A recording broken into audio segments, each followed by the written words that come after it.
Hey there, David. Hey, Shais. It's a couple of days before Yom Kippur, so I'm sure you're busy. But I asked you if you wanted to do a Yom Kippur Blood Brothers episode Yeah, with me, and you agreed. I did agree.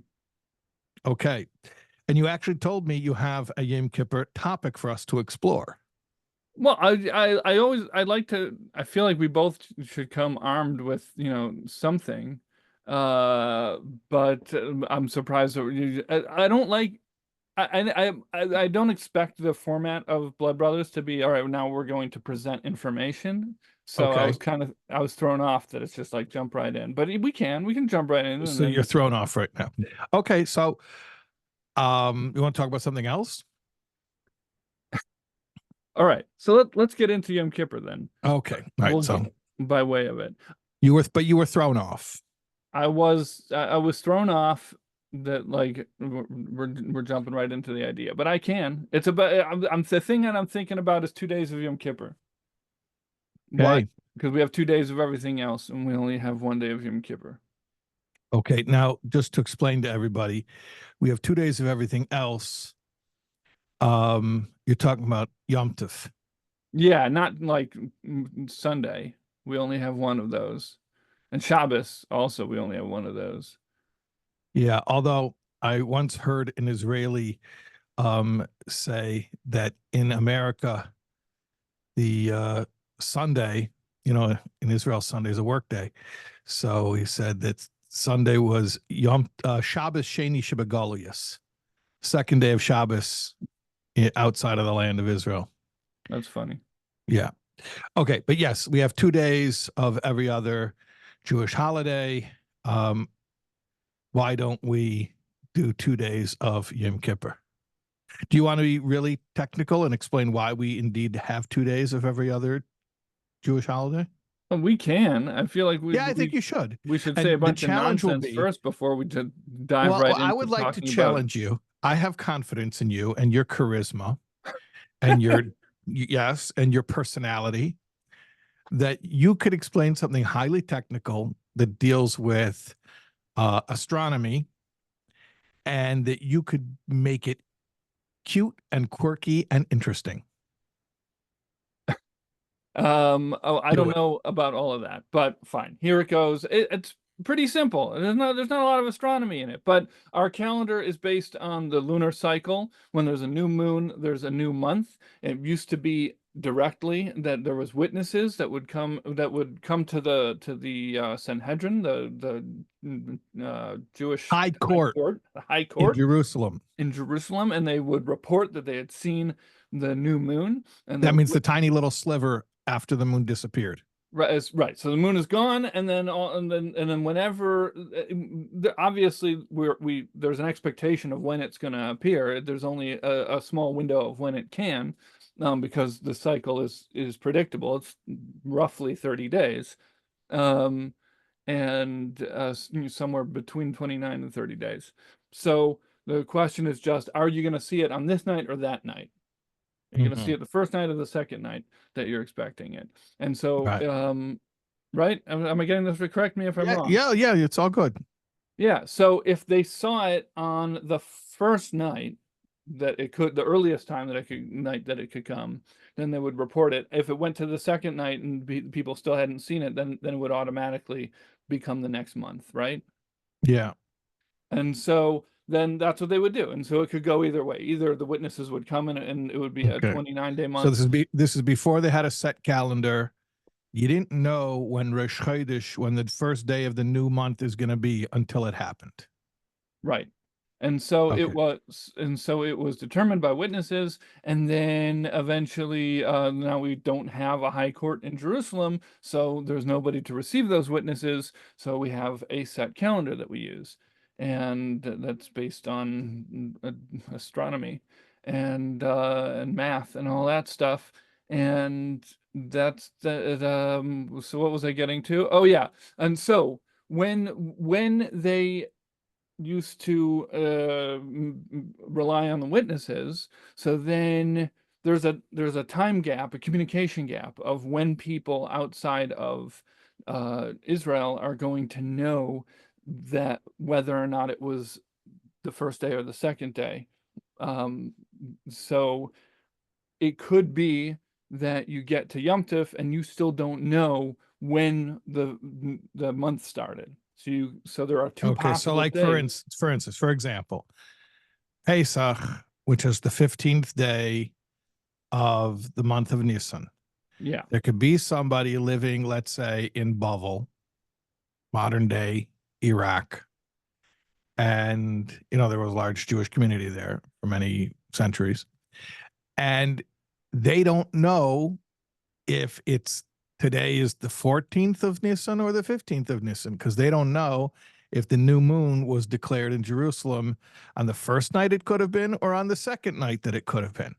So they don't know the date, or they may not know the date. Right.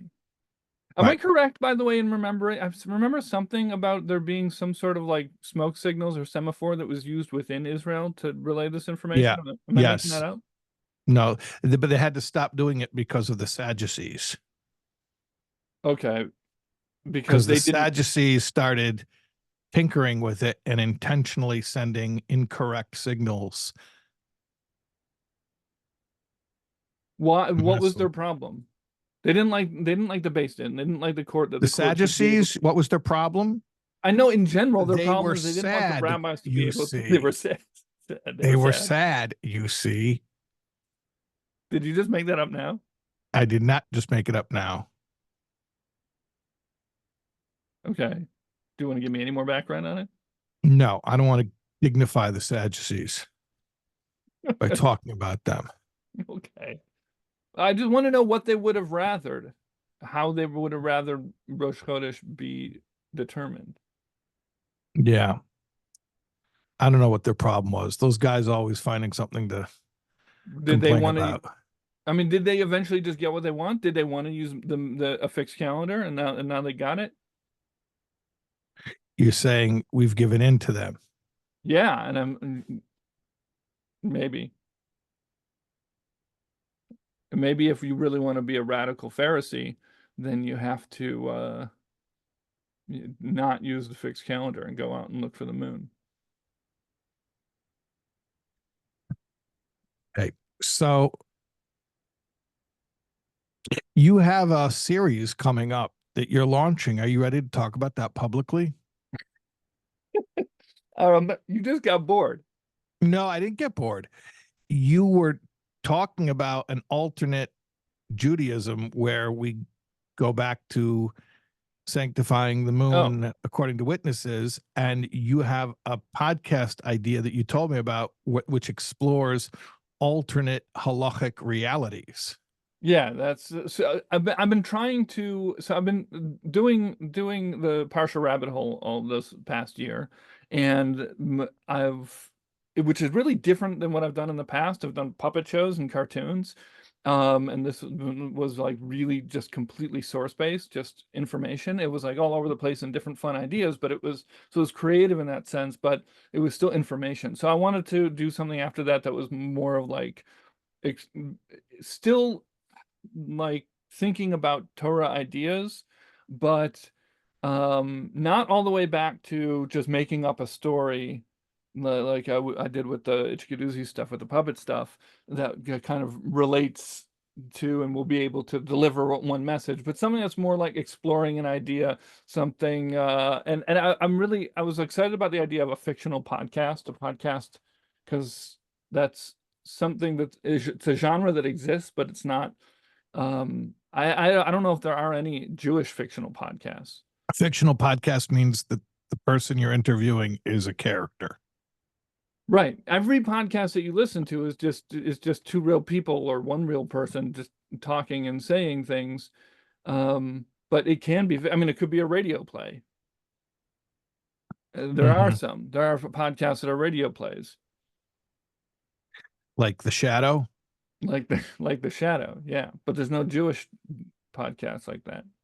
Do you know what evil lurks in the hearts of men? I don't, The but the Shadow Shadow does. knows. The Oh, Shadow you know knows. about The Shadow. I do know about the Shadow. Lamont Cranston. Okay. Is that who played the Shadow? No, I think that's his name. Oh, like Clark Kent or Peter Parker.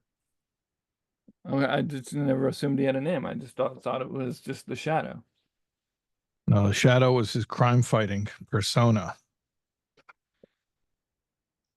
All right, so yeah, so the idea of behind this is going to be called, for now, working title is Parallel Judaism, and the premise is that every time there is a this is my theory. You tell me if this is heretical. All right, this is how I think about it. Is that Torah exists, and there's like the way we end up with it is like the Talmud has all of the Gemara has all these different opinions. We have these arguments preserved, and then that happens again in each layer. It happens again in the commentaries on Gemara, in the Rishonim, and it happens in Achronim and Shulchan Aruch, and the commentaries on Shulchan Aruch, and in every generation we get another layer of people arguing, right? But we have this tradition that all of that is not like, even though we have to make a halachic ruling one way or the other, Right. the All way the perspectives are valid. they're all Nobody valid. was wrong. We just don't follow that for the practical ruling. Right, but they're all Torah, right? Right. They're all Torah and they're all true. And Torah exists in its like real way is such that it actually can incorporate it can hold all of those conflicting opinions. But then Yes. in a finite world, it has to get manifest in one particular way. It can't. In a Newtonian world, we need halacha to pick which way we're going to behave. What'd you call it? Newtonian. Why a Newtonian? As opposed to quantum. Okay. All right. Yeah, sure. But there could be a parallel universe where it wasn't Newton who discovered those things. So it doesn't have to specifically be a Newtonian. And it could be a parallel universe where Isaac Newton had a watermelon fall on his head. And that was it. The alternate universe is one where watermelons grow from trees instead of vines on the ground. All right. So this is my theory. But my idea is thinking about alternate universes is that every time, so our world works in a certain way, and therefore halacha has to work in a certain way. But maybe there's an alternate universe for every time there's a disagreement in Torah, that's a branch in the multiverse. So that's it. So that's the idea. And then what? The multiverse. Yeah, the Jewish multiverse, which is defined by isn't the multiverse a Stan Lee invention, which would make the original multiverse the Jewish multiverse? Is he? I mean, I know it's a big thing in Marvel Comics. Did he make it up? I think he made it up. Did he make up the word multiverse? I don't know. You have to research it. Do you want me to look it up now? Yeah, you could look it up. Saying the Jewish multiverse may be redundant. Right. Multiverse may be inherently a Jewish concept. Do you consider any fiction created by a Jewish author, do you consider that to be Jewish, or it just happens to be a Jewish person who invented it? Like, do you consider any music written by well, that's Jew, what I was going to say. If you get music? into that, you get into music problems. Maybe, I don't know. Who says they're problems? Right. Okay. At any rate, so Stan Lee invented the multiverse? It says that the term was first used in 1895. Oh, well, he was old, but not that old. No. Almost that old. Do you know when Stan Lee's yahrzeit is? No. When is it? I don't know. Let's find out when Stan Lee's yahrzeit is. You Googling it? I Googled it. It doesn't come up. Well, I can just find out the date that he died. Yes, that's what I thought you were going to do. And then go to Chabad.org and correct. That's what I assumed that you would. All right, do. I just Googled Stan Lee yahrzeit. I was hoping somebody. Nobody wrote Stan Lee yahrzeit. Doesn't exist on the internet. Nobody thought to do that. Nobody cares. You're gonna have to do a few steps. Stanley, date of death. I'll have to tell you how to do it. Oh, well, Google did it. Apparently, I can just put in a date and it'll do it. It's the 4th of Kislev, 5779. 4th of Kislev. Yeah, I Daled would, Kislev. I would fact check that with the Chabad.org calendar. November 12th, 2018. And that was Daled Kislev. According to Google. I would fact check that. Google is AI, and it's not reliable. I got burnt. I did a little project back in the summertime. You represented yourself in court and used AI for precedent, and it made it up? No, I did a thing for the 3 weeks while we're studying Hilchas Beis Bechira about the construction of the Holy Temple. And somebody gave me some facts and figures that I could use in my presentation. And they were based on AI figures.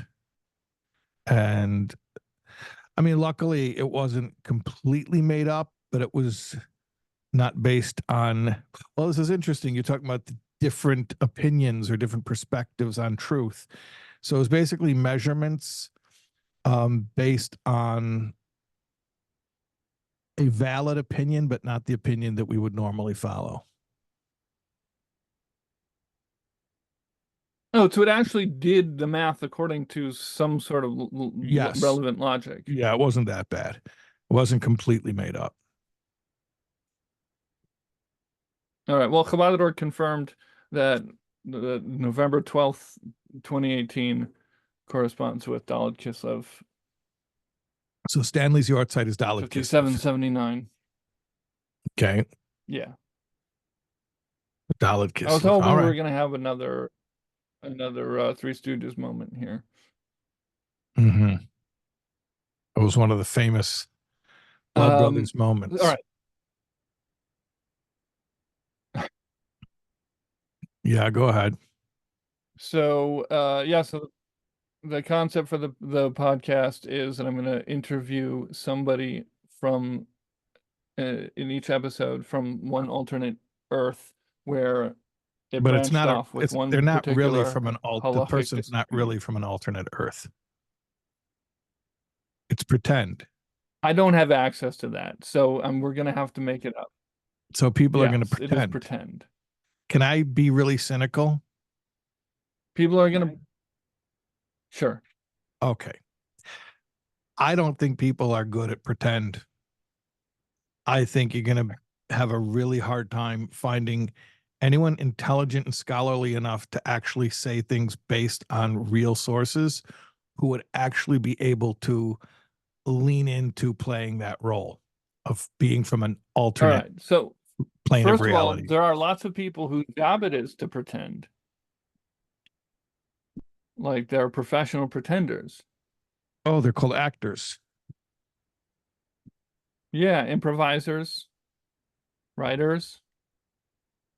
Okay. But you raised a point, which is that you're going to have to, that you said you're not, you put two things together you didn't think I would be able to find a lot of, which is people with that particular talent who also know enough of the background information to be able to talk about it properly. Correct. Right? Yes. So that is actually why I'm really excited about this idea, because I was going around with a bunch who I of think different would be good at it? Not that I've ever Who? seen him improvise or act, but I really think he would actually be good at it. Shevkin. Interesting. I think he could do it. Yeah, that would be really fun. So I'll try to reach out to him about that. Yeah, we got to tweet him and hashtag or @ him. Well, maybe I'll make a few so that he can get an idea of what it is. But yeah, I don't think there are too many people in the world who can do this. So here's why I think what's going to happen. Here's my prediction. Yeah. That after you try it a few times, you're going to end up playing both parts. Okay. So I don't want to do that because I want to go into this not knowing what that world is like and genuinely discover it as I go along. Mm-hmm. You want to be surprised. I want to be surprised and ask questions. Mm-hmm. Um, so here's why I think it will work.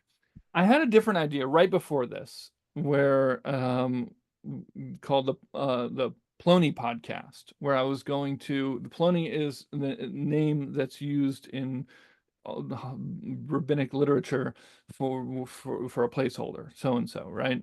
An And anonymous person, a John Doe, if you so will. there's a hypothetical situation, and it says Plony goes to wherever and does whatever. Yeah, so that's the name. So that my idea was that I was going to take all these hypothetical situations and um, where it mentions Plony and interview that Plony in that situation, which I thought would be fun.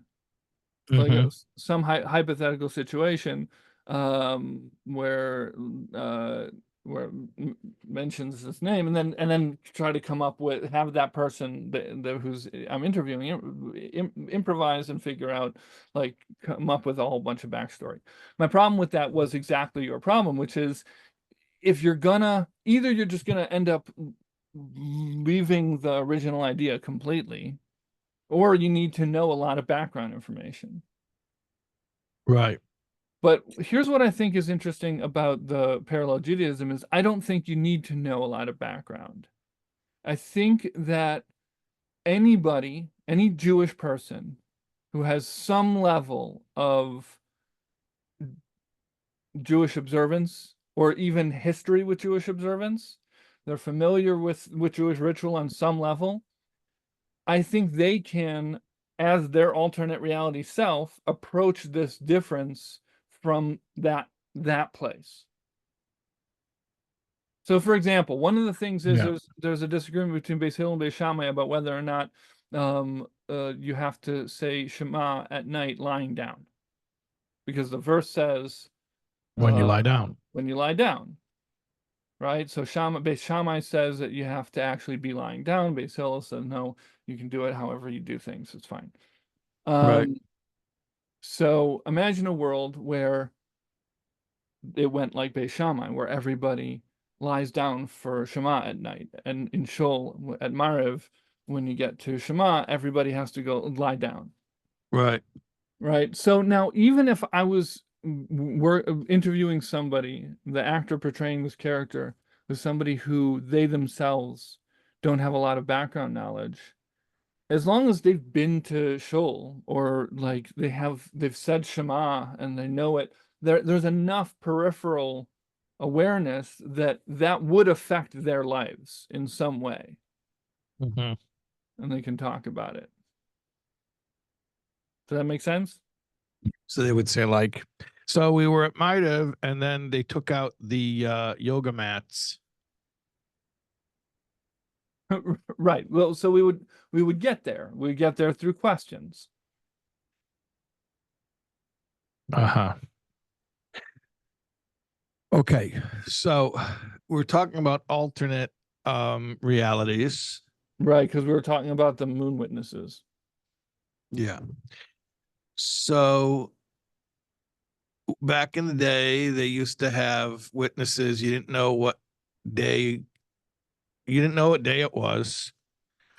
So they had something called the Yom Tov Sheni Shebagolius, the second day of Yom Tov, which they observed because of the Sfeika de Yoma, the doubt about what the day was. So you were thinking about how come we have 2 days of every other Jewish holiday. I'm talking about biblical Jewish holidays, um, but not Yom Kippur. Yom Kippur is one day, always one day. Yeah. Yeah. So what did you find, or what insight did you come up with about that? So, well, actually, the way I got to it is because um hang on, I just have to remember what the original question that I saw was. I'd look at my source sheet. You're looking at your source I'm sheet. looking at my Okay. source sheet. I'm cheating. Okay. You want me to stall and talk to the people while you're looking at your source sheet? Oh You, yeah, this is the question. Right. So I hadn't actually thought about this very much. I came across this a few weeks ago from a different angle. I was researching the idea of Tainus Cholim, a fast that if somebody has a bad dream, there's an idea that they're supposed to fast. And so I came across this idea of what if somebody fasts um Erev Yom Kippur or something like that. Basically, there was a situation where Erev Yom Kippur, you're not allowed to fast; you have to eat. And so, if somebody fasts Erev Yom Kippur, they actually have to make that up by fasting, right? the punishment for fasting is fasting. Right. So, which would mean that you would end up fasting 3 days. And I came across this idea Hold on a of, second. yeah, I may be ignorant here, but do you have to pay back the fast? Do you have to do the penalty fast immediately? I don't think so. I don't think so, but I'd like to think that But people there would is try. such a concept. I just so people know that it's a real concept. It is a real concept that if a person does the Tainus Cholim, which is a fast that somebody does because they're disturbed by a dream, if they do it out of Yom Kippur when they're supposed to eat, the day before Yom Kippur, it's a mitzvah to eat, just like the day of Yom Kippur, it's a mitzvah not to eat. So the penalty for fasting on a day when you're supposed to eat is to do your penitence by fasting on another day. So that is a real thing. But you were coming up with a hilarious scenario where a person would end up fasting 3 days. Yeah, which I think would be Okay. fun. I was trying to at one point get it even longer to see how many. How many consecutive fast days you could rack up for this guy? Yeah. Uh-huh. I mean, God forbid there could be a drought or a famine and the rabbis of the community could declare a public fast. Okay. That's I feel like that's cheating. Okay. I feel Your like it time. has to all come from Yom Kippur. Oh, you want it to be like one domino effect. Yeah. Okay. But so you want this guy to fast until he starves to death. No, I want him to be fine. He'll just have to, drink a bunch of Gatorade Mm-hmm. afterwards, Okay. So wrapped in a blanket. so in this reality, not eating for several days, Because that's what I've learned is not that it's eating or drinking, because a Jewish fast is not drinking water right. either. So in your alternate reality, this guy's not going to eat or consume even so much as a drop of water for many days. And at the end, he'll just have a slight headache and drink some Gatorade and then be fine. A really bad headache. Really bad Somebody will headache. bundle him up in a blanket, and it'll be He'll be shocking okay. for him, but he'll be okay. Okay, because you want to keep this funny. This is whimsical. Oh yeah, if I was like, hey, I have this hilarious scenario that kills a guy, that's no fun. It's called black humor. Okay. Oh yes, you think it can be funny. Do you? I don't know if this is appropriate for this forum, but do you know why I've tried to figure out forever? You can cut this out if you want. The movie Die Hard. Okay. There's a bunch of terrorists take over this building, and then there's a twist at the somewhere like 2/3 in where you find out they're not really terrorists at all. They're just robbers. It's just a heist.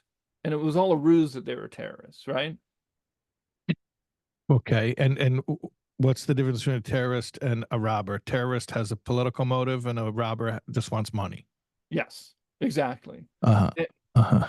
right. And so there's a twist that the reason why they were terrorists is because they needed the FBI to respond the way that they do to terrorists with their protocol to shut off the power, which would open the safe or whatever. Okay. So that's a twist. That's the twist. And it always Twist. bugged me, like why? Like we didn't need that. It's not an exciting reveal. It could have just been terrorists the whole time. Like Could have left them be terrorists the whole time. what's the point of that? What's the point of like revealing, oh my, they weren't really terrorists, they were just robbers. Like who cares? And I heard a interview with the director who said that Who's originally, the director of Die Hard? um,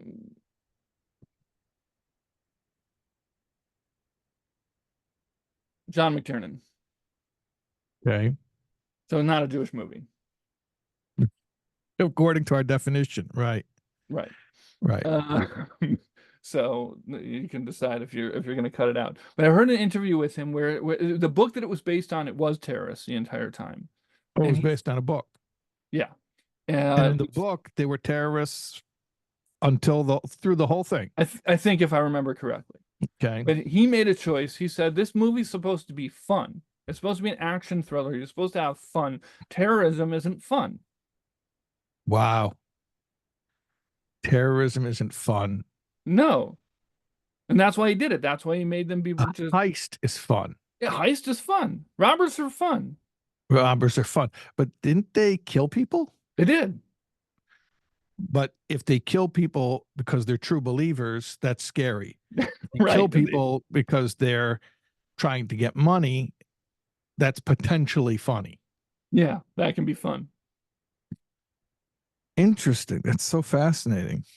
Yeah.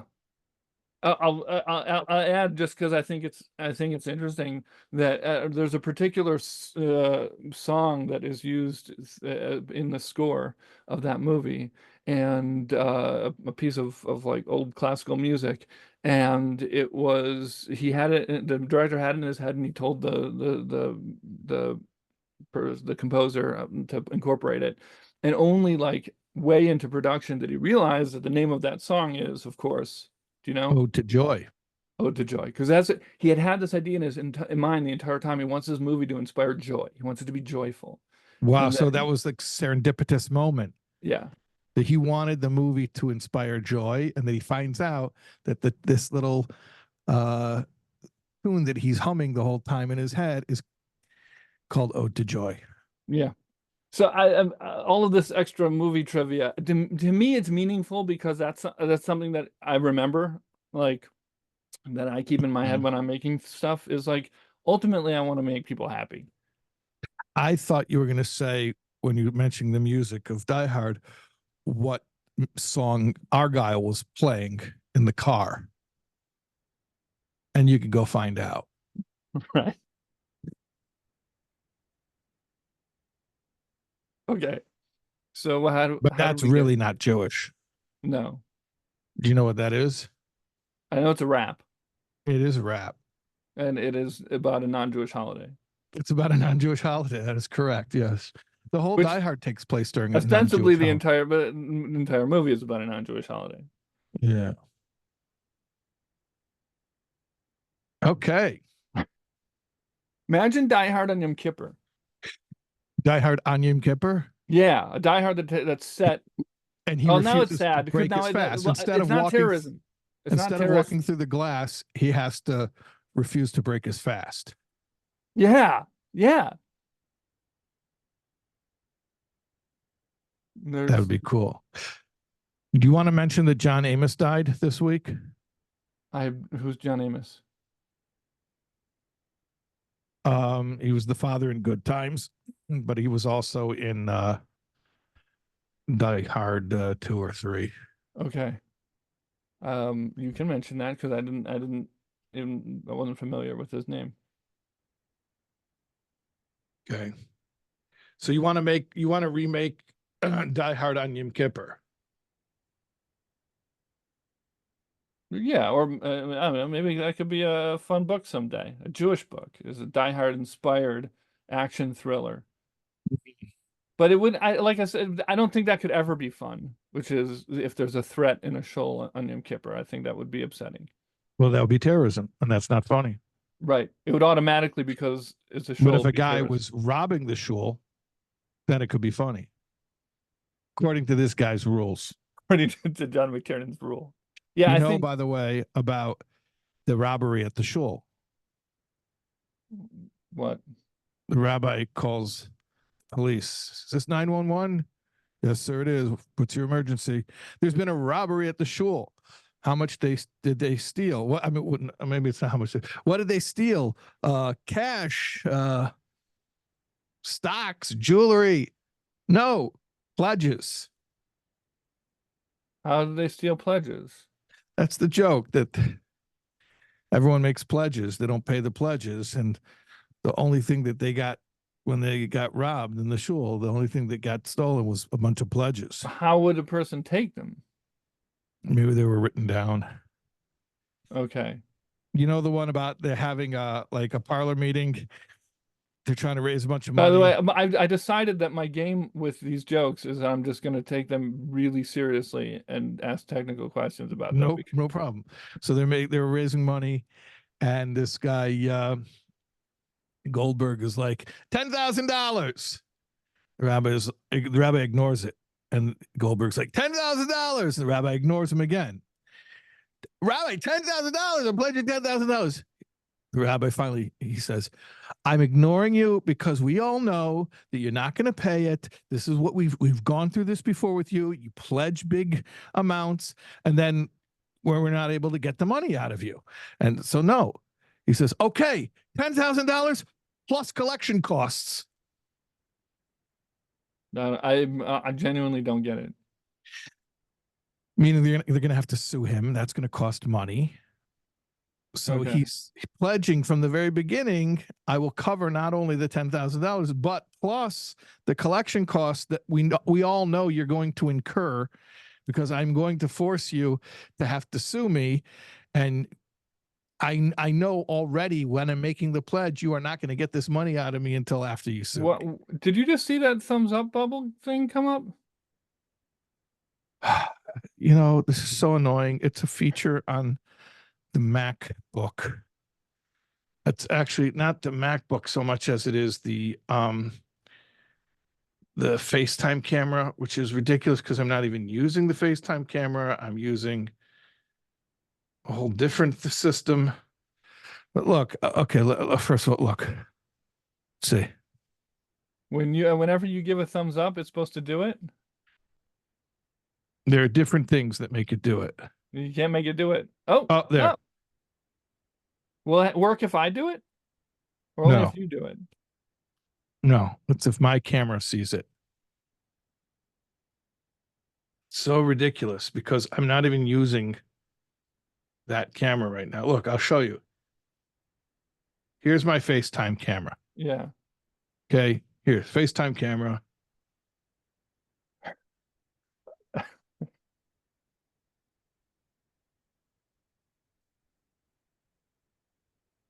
Not working. Oh. Yeah. Okay. Do you have to do it one and then two, or do you No, I just forget which one triggers it. It's two. Balloons. The peace sign is balloons. All right, good. Can you time that at some point and make it pay off?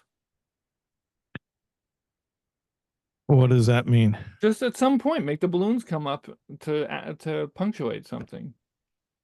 Yeah, hold on a second. So terrorists took what was the name of the building in the Die Hard movie?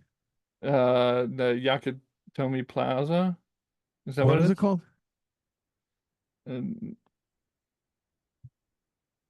What was the name of it? Francis Fukuyama Plaza. That's the Nakatomi Plaza. What, Nakatomi? Yeah. Okay. I heard terrorists took over Nakatomi Plaza. That's really disturbing. Yeah. Is that what happened? Indeed. Yes. Terrorists took over the Nakatomi Plaza? Well, yeah. No. It turns out it was just robbers. Oh, it was just robbers. They did murder somebody, though. Lots of people. Oh, they murdered people. Yeah. Yeah. Yeah. All right. So what were we talking Days about? of Yom Kippur. 2 days of Yom Kippur. Yeah, so I stumbled on it a while back when I was looking into that fast thing about how many days in a row of a fast we get. But then I recently stumbled upon it in my new favorite book. which I got as a birthday present from my wife, but I've been saving it up specifically to use in shul on Rosh Hashanah Yom Kippur because I get bored. By the way, I used your guide for the board in shul this year. Yeah, like you read it? Yeah. Can I confess something to you? Yeah. You came out with it last year's high holidays, and I was busy and I didn't read it. I looked Okay. at pictures and I saw that it was very attractive and it looked nice, but I did not read it. That's okay. This year, actually, your nephew, who's my son, Yisrael Taub, was sitting next to me, and he put out a few copies in shul at Beis Shmuel Chabad in Crown Heights. And so I ended up, over the 2 days of Rosh Hashanah, I did end up going through the whole thing. Did you do the scavenger hunt? No, I didn't do the scavenger hunt, but I read all the things. All right. Was there anything you particularly liked or didn't like? My favorite thing is actually something I knew about from before the guide to the board, because it was something I believe that I was there when you made it up spontaneously in shul, which was the person who is in the corner of shul and they have their tallis over their head and they're going, and it looks like they're shaking with tears and they're weeping. And then you look up You're laughing and you show maniacally. that you're shaking with laughter. Yeah, Yeah. that's a fun game. Um, I think I even remember you inventing it in shul, like putting a tallis over your head and like yeah. And saying, I hunched over the bima and was just like this.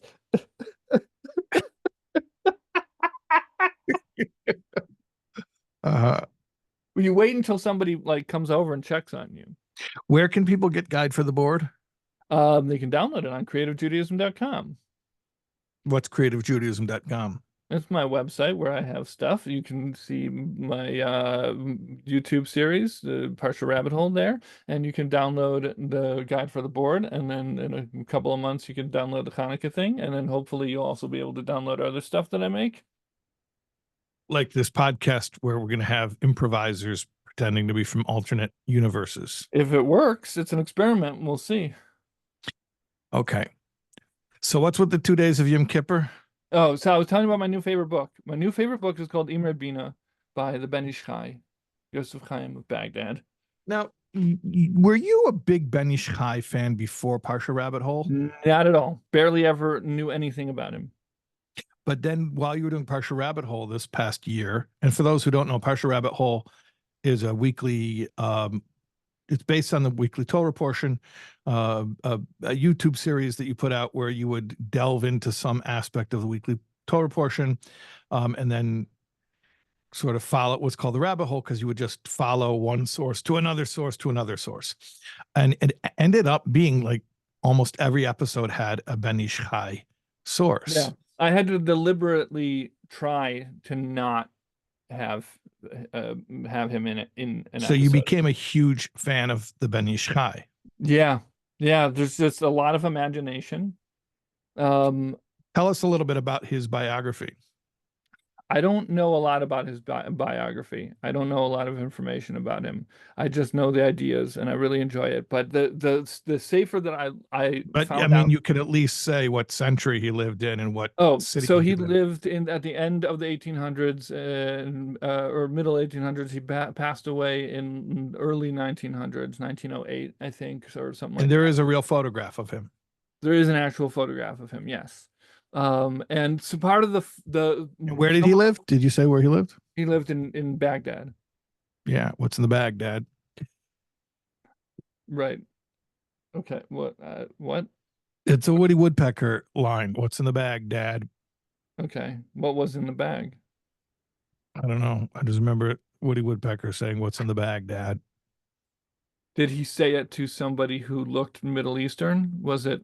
It was probably one of those racist jokes that were common in 1950s cartoons. If you want to be honest, that's probably what it was. It's okay though, as long as you put a disclaimer before the racist cartoon and They say did that. that with the Bugs Bunny, right? With the Disney cartoons, they say these two, or even like the Muppet Show, Disney put in front of it. This contains depictions that are outdated and are offensive. So they put the disclaimer. Yeah, and then it's okay. You can enjoy it. It's like terrorism versus robbers. hmm I Googled it. I can't find what's in the Baghdad, but for sure Woody Woodpecker said that to somebody.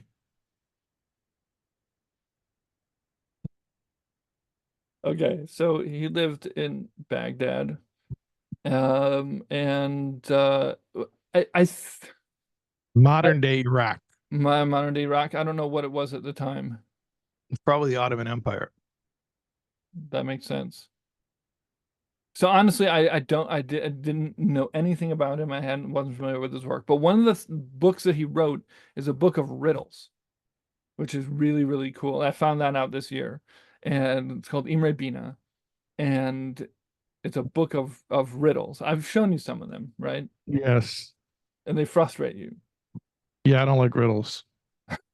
So there, Regular life to me is enough of a riddle. I don't need somebody amping it up and making communication even more perplexing than it already is. okay.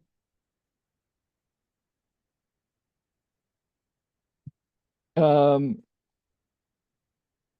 there is a city that has 12 towers, and the city is covered by This is a riddle of the Ben Ish Chai. yeah, covered by a tent which is made of one solid piece of material, and there are two guards in the city that circle the city constantly.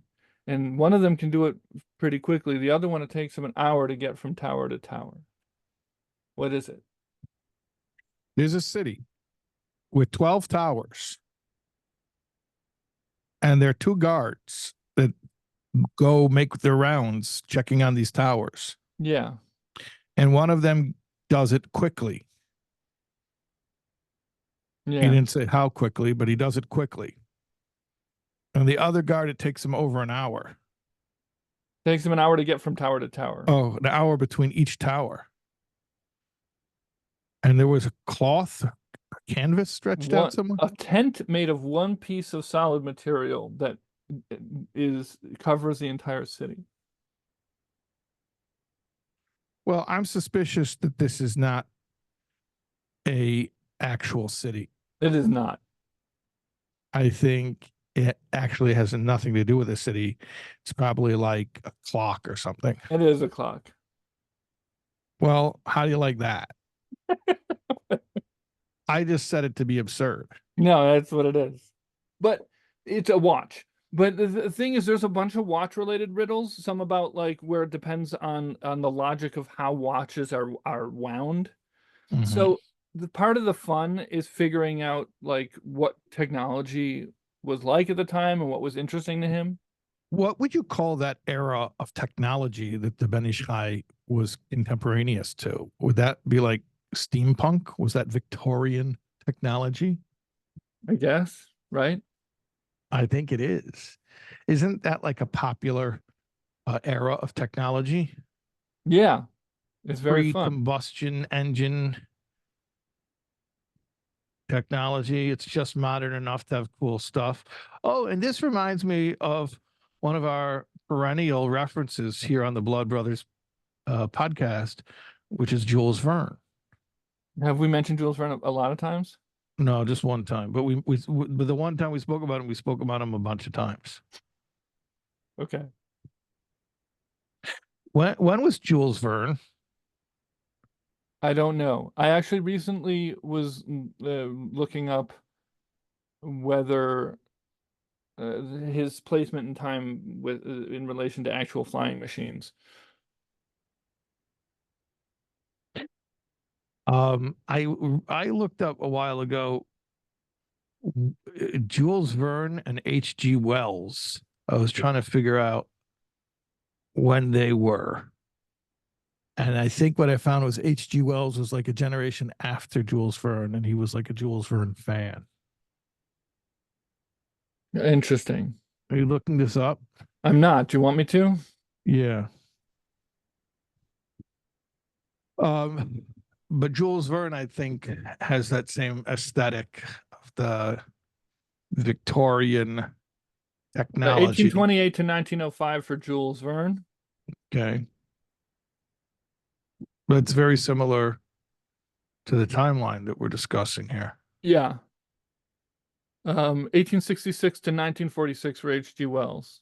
So he was Yeah. later. Yeah. So I was right. Okay.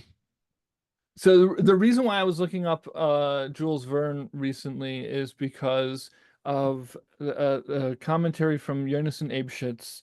I mentioned in one of the Parsha rabbit holes where he was talking about the Tower of Babel, the Migdal Bavel, and his theory was that it was that they built it to escape. It doesn't really say why they just said we're going to build it and make a name for ourselves. And so his whole thing was that they built it so they could escape if God made another flood. And so they built this tower, but the tower wouldn't be able to get them high enough out of they wanted to use the tower to get to the moon, but the tower wouldn't get them to the moon because if they wanted to get to When escape to was Jonas and Abishitz? 1700s? looking it up. Born 1690, passed 1764. Yeah, Yeah, so right. 1700. Okay. Yeah. So So he he was saying that the Migdal Bavel, the Tower of Babel, was to an get them to the attempt to moon, get to the moon. but if you wanted it to be high enough that it actually got to the moon, he said the base would have to be bigger than you could make it. And therefore, he says what it really was it was a launch pad because and then he starts explaining that the air down below is thicker and heavier and if you can get up higher above that, then a flying machine, which he Yeah, if says you had could been, escape the atmosphere in a flying machine, then maybe you could get to the moon. then it could get to the moon. So that's what the tower was. It was a launching pad to get to the moon. But he says that the instructions to build such a machine have been written in books. And I was trying to figure out at the time what books he was referring to, and I thought for a moment maybe it was Jules Verne, but Jules Verne was too late. So I was trying to figure out what that would have been, who Yeah, would have interesting. written about flying machines. And then he also describes there, he says that when he's talking about the air being heavy, but if you can escape the air, then there's nothing pulling you down. So he said there was an experiment that was done where somebody shot a, a cannonball up into the air and it didn't come back down, and the entire area was inspected and it never came back down. And he says because it reached up to above the atmosphere or above the heavy air. He doesn't say atmosphere. In the way he describes it, it wouldn't quite make sense with the way we think about atmosphere. So I'm just going to call it heavy air because that's how he describes it. So he says in that experiment, the ball went up above the heavy air, and therefore then it flew up and up forever and ever, and never came back down. A reverse meteor. Yeah, so I was trying to figure out what that was. The best thing the closest thing that I could come to, I couldn't find any record of such an They experiment. do that now, by the way. They send satellites into orbit. They leave the Okay, atmosphere. They but don't come back in down. the 1700s, By the way, I as looked it up. far as The first manned hot air balloon flight was 1783. right, Jonas and Abishitz passed away 1764, right, the years right. So earlier. there were no flying machines. This is well before there were any type of flying machine. I don't think, as far as I know, I never heard of anybody doing any experiments where they shot something out of the Earth's atmosphere into low orbit or whatever in the 1700s. But No. there's a thought experiment called Newton's cannonball, which is about gravity. It's not exactly the same thing, but it feels like maybe it was that or some offshoot of Newton's Cannonball sounds like a college band. it. It definitely should be.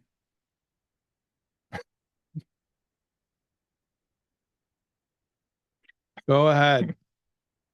Up next, we've got Newton's cannonball. Yeah, so that's it. Then I was just talking about why I was looking at Jules Verne, and So Newton's then cannonball Newton's is a cannonball, proposed thought experiment of getting an object to go into low orbit. no, it's a thought experiment about gravity, and I don't know exactly. I got bored at a certain point. That's generally how these rabbit holes work, is like I'll get off on a tangent, but there's a point, there's a ceiling where I'm just like I'm no longer interested. So I'm getting back on track. Hear you. It's tragic. It's not, that doesn't inspire joy. I'm sorry. It's like terrorism, It's like terrorism as opposed to murderous thieves. which is comical and fun. Right. Or potentially fun. So what's with the 2 days of Yom Kippur? Because you're really dragging this out. I don't think anyone's probably listening by now. So that's because you introduced it as like this is what we're going to talk about, as opposed to like getting there. But isn't this How would we have gotten there? I don't know. Isn't this how we always do it though? Don't we always jump around? Jump around. Um, all right. So what's my point? So the way in this book, Imre Bina, there's a bunch of different sections. Some of them are just regular everyday riddles. Some of them are Torah riddles, and then there's a section of Shais and Shuvas, which I believe are fake. I like there's questions and answers, which usually is somebody sends a question to a Rav and then he answers the question. It feels like he just came up with interesting questions and presented it as if it's a question that somebody's asking him, and then he, but it's not just like the question. There's like he puts into it like, please, if you would answer this question for me, I would be very grateful if you would elucidate it. And then he answers it, but I don't think he got these questions. Why do you say that? Well, I mean, we've discussed before. I discussed on the rabbit hole. There's an entire sefer that is that he mentions in a bunch of places called Torah Lishma, a book of Shais and Dovid, which he mentions that nobody else in the world ever mentions, and then a manuscript of it showed up among his possessions that his grandson had, and they published it. And it apparently did. Everyone the consensus is that he wrote it up. He made it up. He wrote it himself. He created this fictional author, Yechezkel Kachli, and then wrote this book in his name, but cited it a bunch of times. That was like his nom de plume. Yeah, but he cited the book a bunch of times, and then I guess eventually wrote it. Mm-hmm. And then his grandson's theory being that the title of the book is Torah Lishma, Torah for its own sake, and that's why he wrote it under a pseudonym so that he could never get any reputation points for it. Mm-hmm. So yeah, so that's why I think like when Stephen King wrote the Bachman books. What's that? I don't know anything about that. Stephen King, you ever heard of him? No. Yes, I've heard of Stephen King, but I don't know what the Bachman books are. He decided he was wondering is it like if Goosebumps? Stephen King felt that maybe he just had hit it big and everyone was just buying his books because his name already became a brand. He wanted to see if he could succeed without using his name. So he wrote as Richard Bachman. Okay, for a number of years. Did it work? Yeah, he was a best-selling author as Richard Bachman as well. Well, it's kind of the opposite, though. I mean, not to knock Stephen King, but the goal sounds like it's a different goal. Right, he wanted to prove to himself that he could do it, that he could be recognized on the merit of his work. Okay, so the question was that Ben Ish Chai question. This is the question. That this possibility is mentioned in Shulchan Aruch. The Rama mentions it in a note that some people had the custom of having 2 days of Yom Kippur, and that if somebody does it, they can get out of it, they can get it annulled. And then this isn't the custom because it's dangerous, so don't do it. And then he goes on and talks about other stuff. And so the Ben Ish Chai, or whoever presumably wrote the question, asked, so if we don't have 2 days of Yom Kippur, we only have 1 day of Yom Kippur, then we can't have 2 days of Sukkot. Because Sukkot is a few days later, right? And if you have 2 days of Sukkot, what that means is on the second day of Sukkot, when you say, oh, this might be the first day of Sukkot, which is why we're celebrating it as Yom Tov, then that means that Yom Kippur was actually the day after Yom Kippur, and you ate on Yom Kippur. Right. If you're still doubting on the 15th of the month what date it is, the Sukkot being the 15th of the month, then clearly you were in doubt on the 10th of the month, which Yom Kippur is on the 10th. Yeah. Well, yeah. So if you're saying if this is the first day, then Yom Kippur was the next day. It's not just if you're in doubt, but it's like we're imagining, like one of the things that's fascinating to me is that we kind of simultaneously have these two realities with the 2 days of Yom Tov, where on the one hand we know we have a fixed calendar and there is no doubt. On the other hand, there are actually halachic implications. There are halachic like there are places in halacha where we depend on there being some theoretical doubt. Meaning that we treat the second day more leniently because it's based on a doubt. Do we? I don't think we do we? The one example that I can think of where the doubt plays a part is if you forget to make Erev Tavshilin, then there's this weird logical loophole condition that you can make to make the Erev Tavshilin on Yom Tov. Do you know about this? Yeah, I'm afraid you're going to really lose people with the Erev Tavshilin. I'm sorry. I feel like we're going to levels of scholarship here that are just very elite. All right, but basically we know that it's not out of doubt because we have a fixed calendar based on math, so there's no doubt. And on the other hand, we also kind of simultaneously think about it as maybe it's this day, maybe it's that day. Okay. And therefore, that's the question: is how could the Sukkot be a day later? In which case it would mean that you broke Yom Kippur. Yeah. Right. Okay. And so his answer is, yeah, because there is no doubt. The reason we do it isn't because we doubt it; it's because that's what they did and that's a tradition. We don't have a doubt.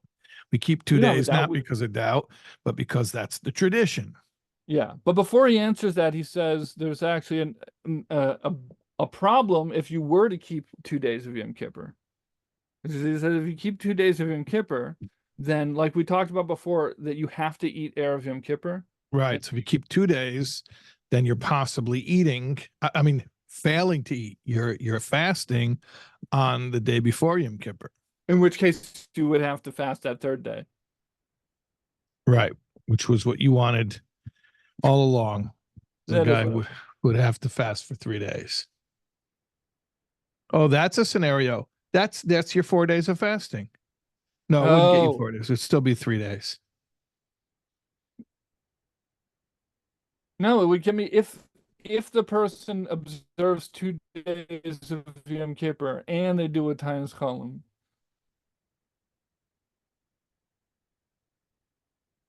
Froze up on me. What's happening? Your internet went slow. You're freezing up on me. I try and switch my internet connection. Switching to your neighbor? Yeah, I'm gonna steal my neighbor's Wi-Fi. But it's not. It's It's just a theft. It's just hijinks. So it's fun. So It's it's all in good fun. fun.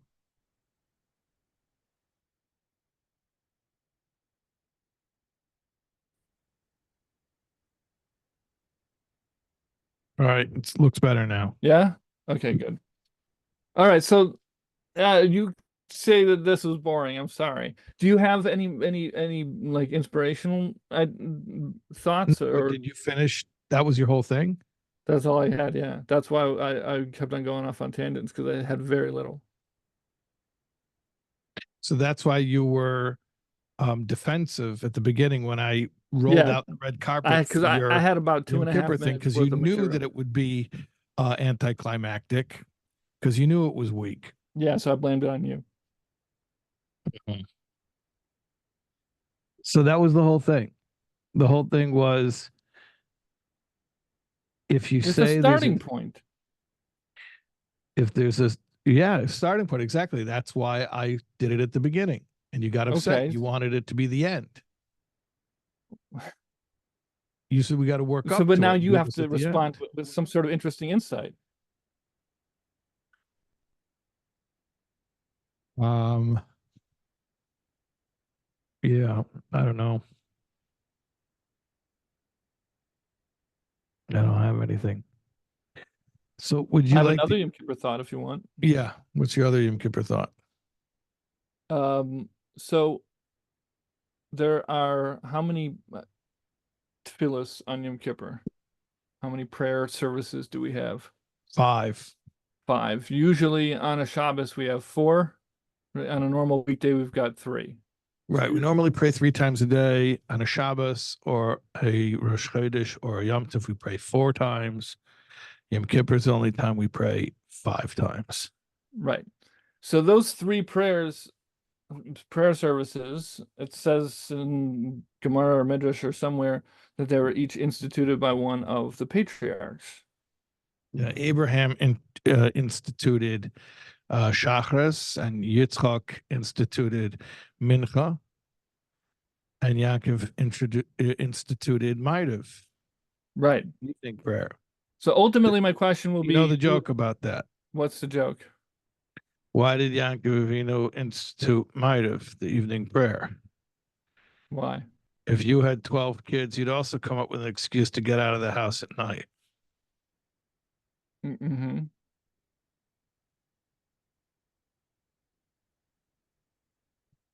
Um, so yeah, no, I'm sorry. I was just thinking So the there's 3 prayers correspond to the 3 patriarchs. So if so, who do the 5 prayers correspond to? that's going to be ultimately the question, where does Nila come from? But like who instituted that? But we can also ask it before that. We can ask about Musaf. Yeah, who instituted Musaf? By the way, could I ask you a question? Yeah. What was the cow's favorite prayer? Was it Musaf? Yes. Why did the lion love the Pesach Seder? Moror. More roar. Yeah.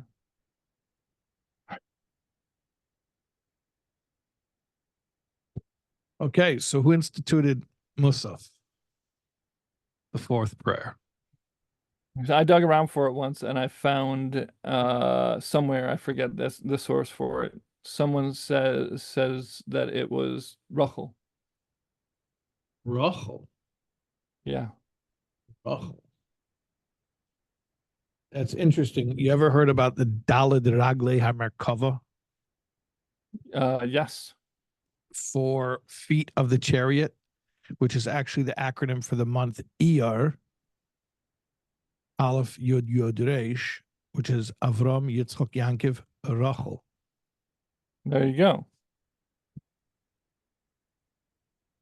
But Neela, I haven't found anybody who suggests which of our ancestors established that. You haven't found it. No. You want to make one up? No, I don't want to make one up. don't think that's appropriate to make things up. Okay. So that's what you got. You keep on asking me that. How many more cool things do I have to tell you? Tell me two cool things. I've told you more cool things than that. I've told you a weird riddle about a watch. But Yom Kippur thing's right. That I only told you those two things. Do you know anything about the Baghdad of the Ben Ish Chai? I feel like that would make an interesting novel or My movie. my wife is actually reading a book about the Jewish community of Baghdad during that time right now. It was a huge community. How many Jews lived in Baghdad during that time? Lots and lots. And then it was just decimated. It was a big community, hundreds of thousands probably. Yeah. You want to Google it just so we have the real number? Size of the Jewish community of Baghdad in the 1800s.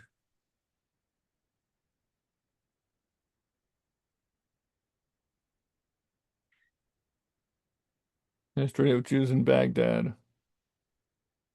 Not to be confused with Baghdadi Jews. Okay.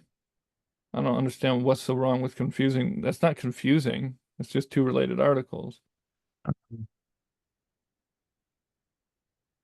Unless it's not. No, it is. Okay. How many Jews were in Baghdad? I don't know. I'm looking for numbers.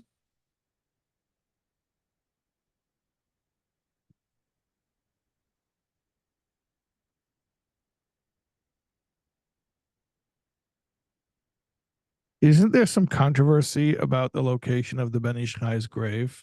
Is there? I don't know. Yeah. Yes, there is. Can you Google two things at once? No, I can barely Google one thing at once.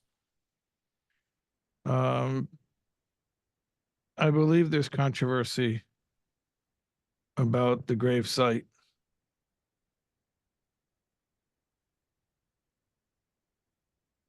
All right.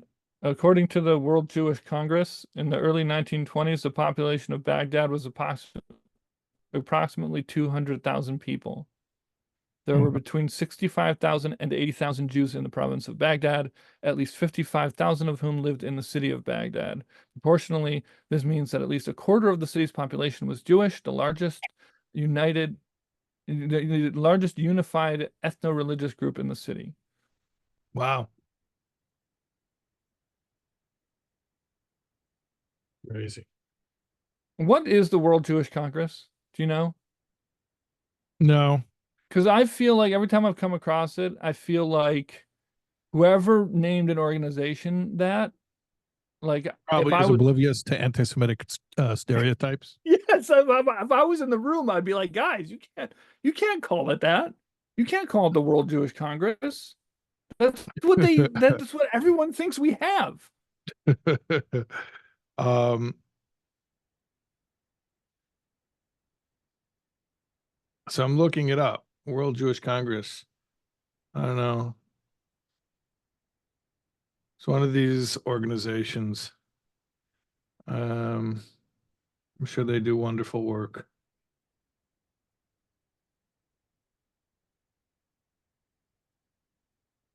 What do you want me Hopefully, to they'll say? work hand in hand with the organization I'm actually founding, working on now. It's called the Elders of Zion. Yeah. And you're coming out with your protocols? Yeah, yeah. I mean, bylaws, charter, protocols. We're gonna call it Hmm. protocols. Yeah.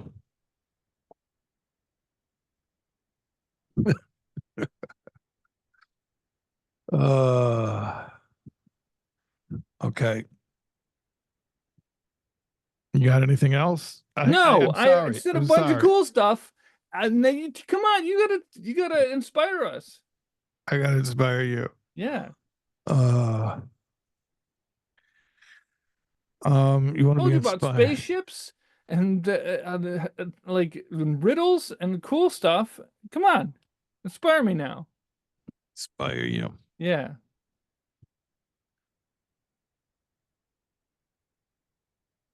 The most inspiring thing to me about Yom Kippur is what it says in Rambam, where he talks about the laws of the Avodah, the complex rituals that the Kohen Gadol, that the high priest performs on the day of Yom Kippur.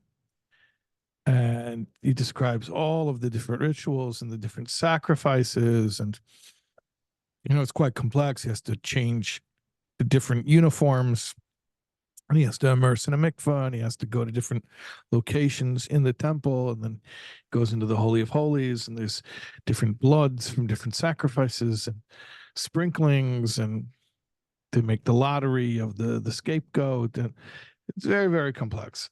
And at the end of the whole thing, it says then he would take off his uniform, he'd put on his clothes, his regular clothes, and he would go home and he would make a party to celebrate that he had left in peace. So this is the Rebbe's insight. Like, why is that part of the halachic description? Like once he finishes the job, he can do whatever he wants. I mean, why does he have to put on his regular clothes and go home? And what if he puts on a tuxedo and goes to Monte Carlo? Like he finished the job. Whatever happens after he finishes the job isn't really part of the halacha anymore.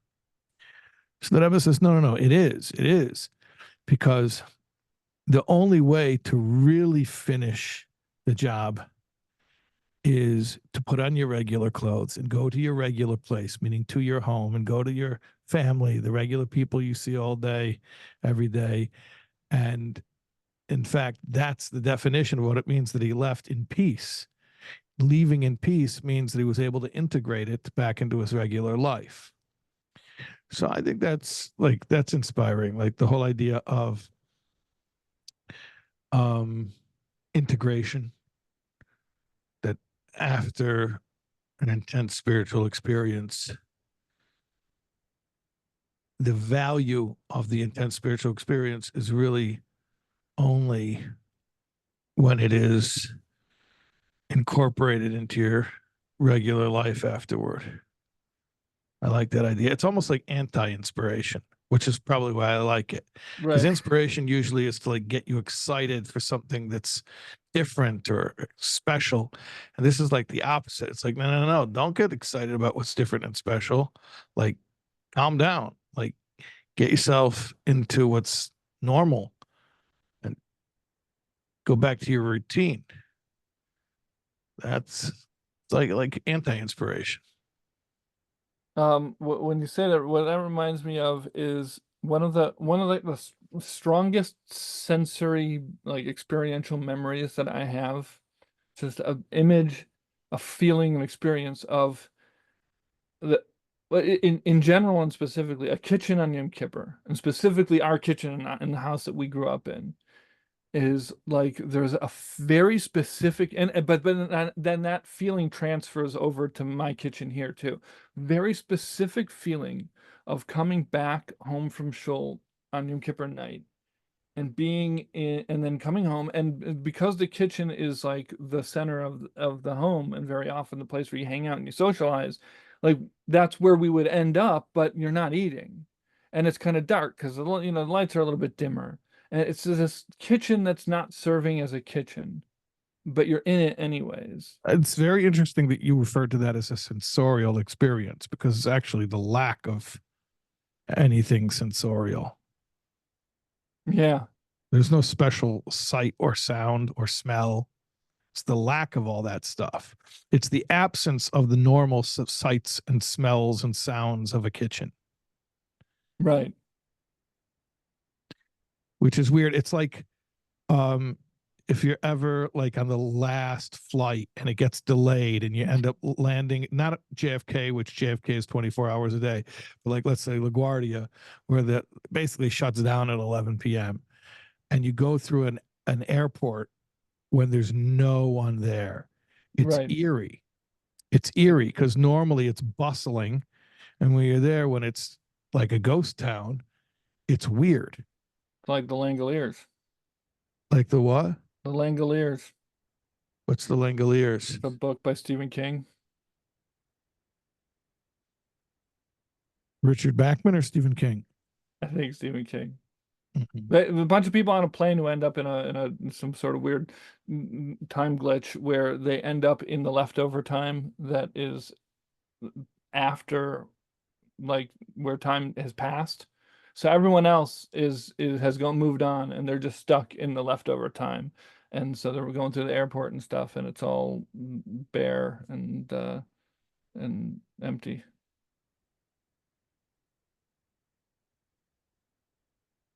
Weird. Yeah.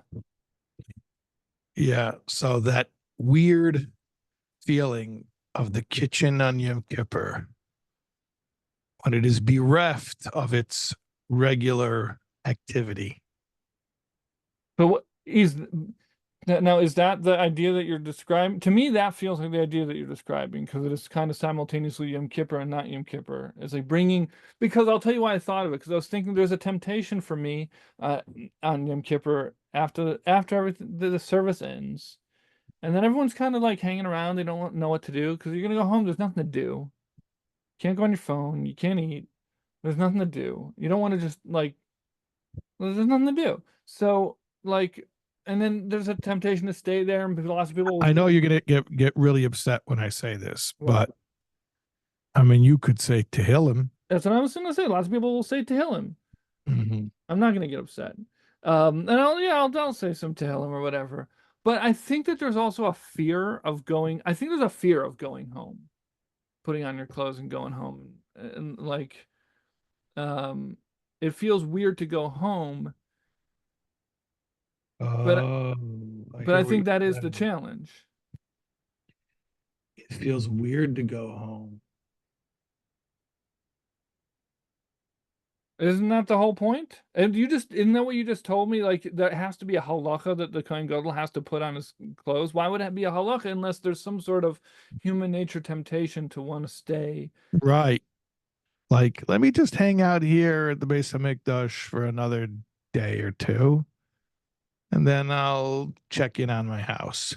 I'm sure there's tons of people. There's a whole industry built up around this. A whole life. And I'm sure there's people he could be hanging out with. Oh, I'm sure. I'm sure there were interesting people to hang out with at the base of Mikdash. Um, you could just spend your whole life there. Yeah. So the eerie that it's an interesting paradox. The eeriness of the normal Yeah, when the normal becomes eerie. right. Because you just experienced something so intense. Yeah. But it's not really exactly fitting because the reason the kitchen is weird on Yom Kippur is because you can't use it normally. But right after Yom Kippur, you'll use your kitchen normally. It's not eerie at all. No, and it feels very exciting. Yeah.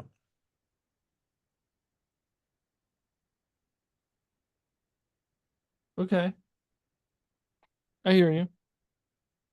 But that's the thing that I actually have a very strong feeling I about. feel like we should mention, I don't know why I'm feeling compelled to mention this, but since you're talking about people who don't leave shul, they don't want to go home.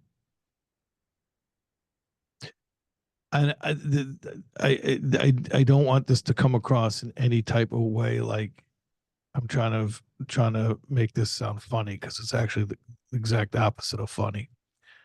Um, I wonder how many people are aware of why the kids who stay really late at school stay really late at school, or for that matter, the kids who get really come really early to school. Right. Um, do you know? You know why? Because I don't want to be at home. Right, because they're being abused. Right. Well, I mean, yeah, that simplifies it, but it could be a lot of different things: neglect, abuse, or it's just Neglect or difficult, abuse, right? or poverty, and a lot of different things. Uh-huh. You want people who are listening to not start witch hunting the parents of the kids who are, Yes. because you don't want to assume they're being abused. Could just be that the house is very stressful and unhappy, and Yeah, it could be everyone needs help, not just the kids. yeah. Well, I guess, yeah, that would be the case regardless, but yeah. Yeah, everybody needs help, but yeah, there's no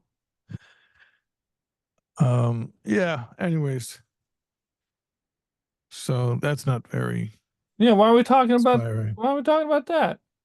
because you were talking about people who don't want to go home. You made a joke about it before about Yaakov, going to Maariv so you could get away from the Shvatim. Yeah. And it was funny You know when you what? told the It's rabbi fun. joke, it was Can I tell you something? all ha ha. No, it's not because it was a Now when we're rabbi talking joke. about, It's because for some reason, and I don't know why, a father who's trying to make excuses to get out of the house is funny. A kid who's making excuse to get out of the house is not funny. okay, well, maybe that kid is making excuses to get out of the house because their father isn't home because they're getting out of the house. Uh-huh. So really nobody's home. I'm saying if the father's running away to Maariv for too long to get away from his kids, then like there's a flip side of that. That's not funny. I mean, I don't even think a flip side. When you told the joke originally, I was like, I had mixed feelings about that joke when you told it because it there was part of me I don't like going to shul, so there was a big part of me when I heard that. It's like, yeah, see, that's why people go to shul. That's why they go. I am right for not wanting to go to shul. Right. Everyone who's in shul is there for dysfunctional reasons. Right? I'm the good guy That's what I because I suspected all don't go. along. Right. Yeah.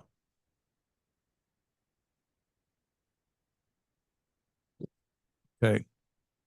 Is that it? That's a note that we're ending on. Is the kid hanging out in the lobby of the junior high playing Pogs at 5 o'clock?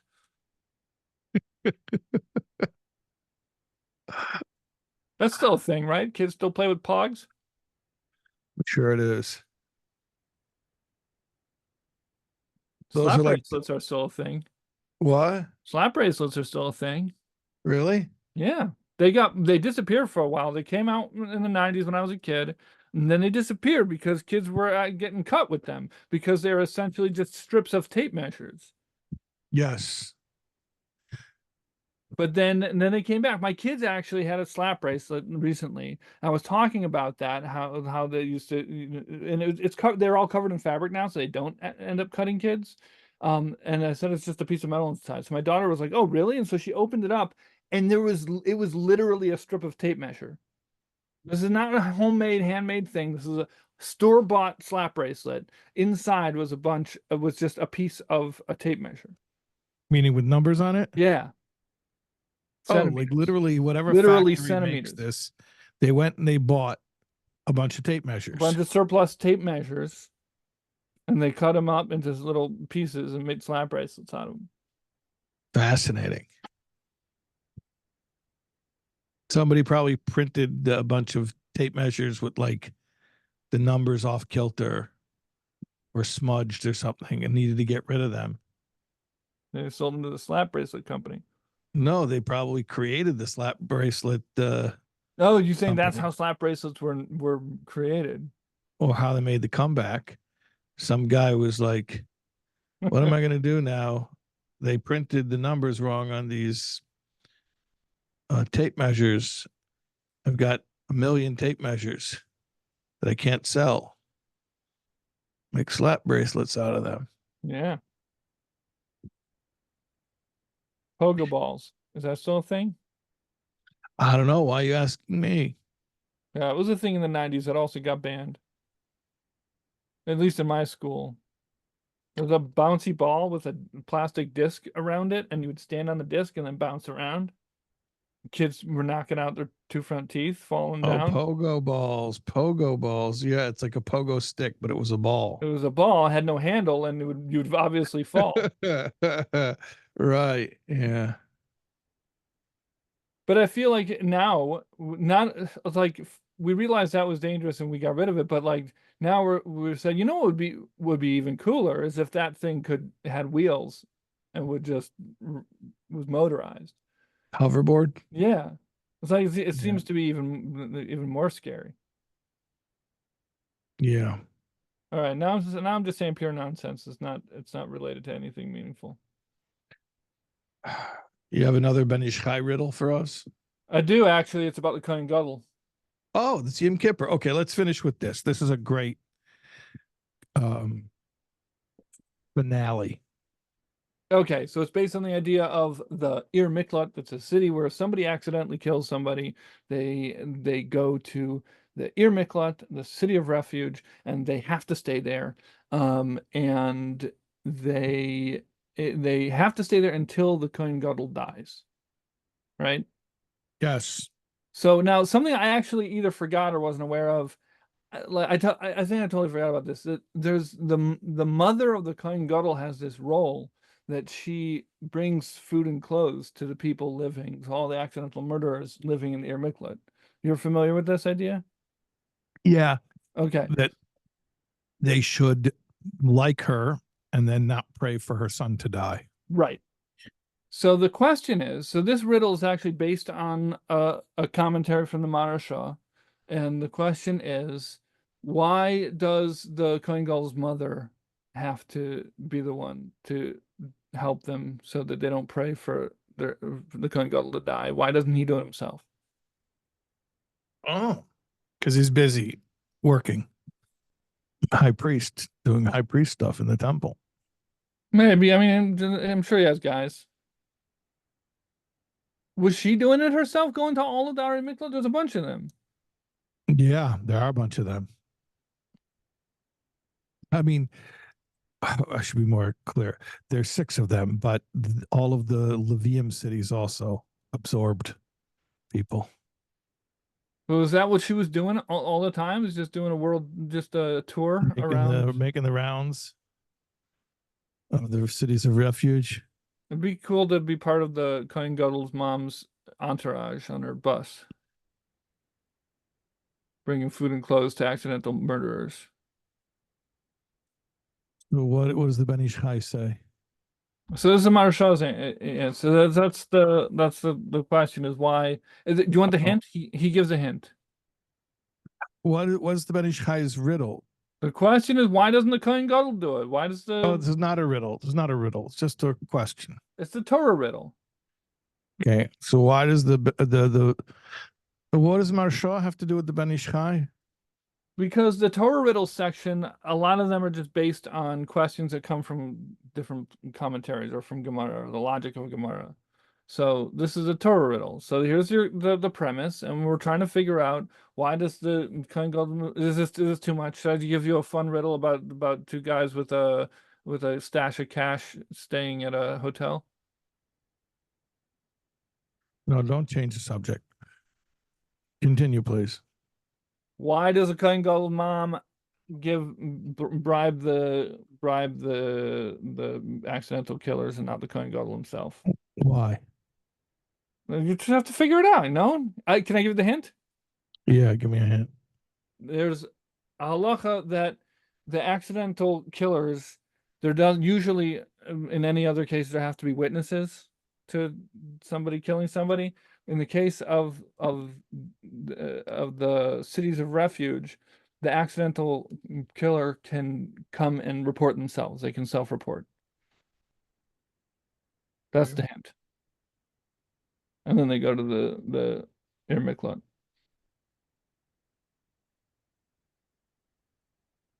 Unlike all other crimes in Jewish court, Where you cannot incriminate yourself.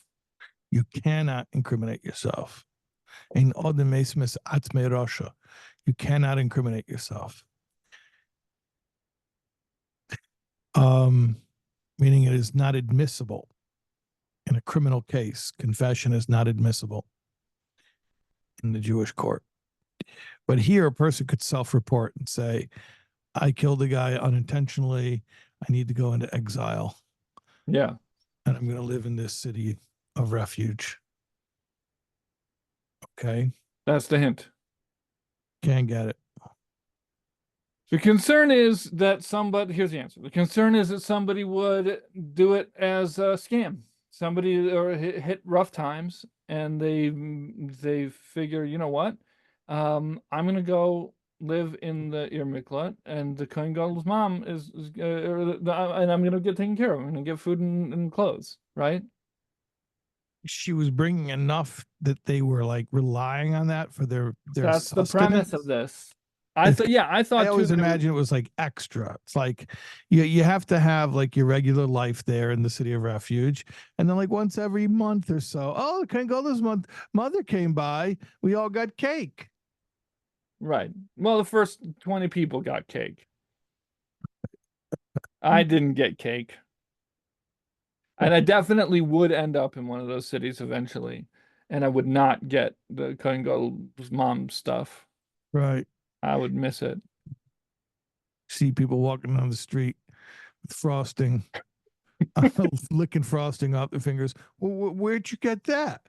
Kangold's mom was here. Right. She's still here? No, she went to the next city of refuge already. She came at 8. Of course she's not here. Okay, so some guy is going to self-report and get himself stuck in the city of refuge because he wants to live off the dole. Right. He's supported by the Kohen Gadol's mother. Right. Like kids who want to stay after school because home life is bad. Yeah. Correct. Okay, so the concern, so that's the concern. And if it would, if it would be the Kohen Gadol himself, then as long as he's alive, the guy gets to stay there. And so he's like, all right, so fine. So, once the Kohen Gadol dies, then I'll be released. So this Kohen Gadol is going to give me food and clothes and stuff. And then when he dies, I'll be released and I'll be out, and maybe I'll do it again. But if it's the mom who's older, there's a concern that she's going to die, and then there's going to be years where the Kohen Gadol hasn't died yet. So the guy is still stuck in the Ir Miklat, but nobody's bringing them cupcakes. Oh, brilliant. Brilliant. That's very cool. I like it. All right, good. All right, is that it? Yeah, that was awesome. Thank you. Thank you. Gmar Sima Tova. Oh man, thank you, you too. Okay. Gmar Tov.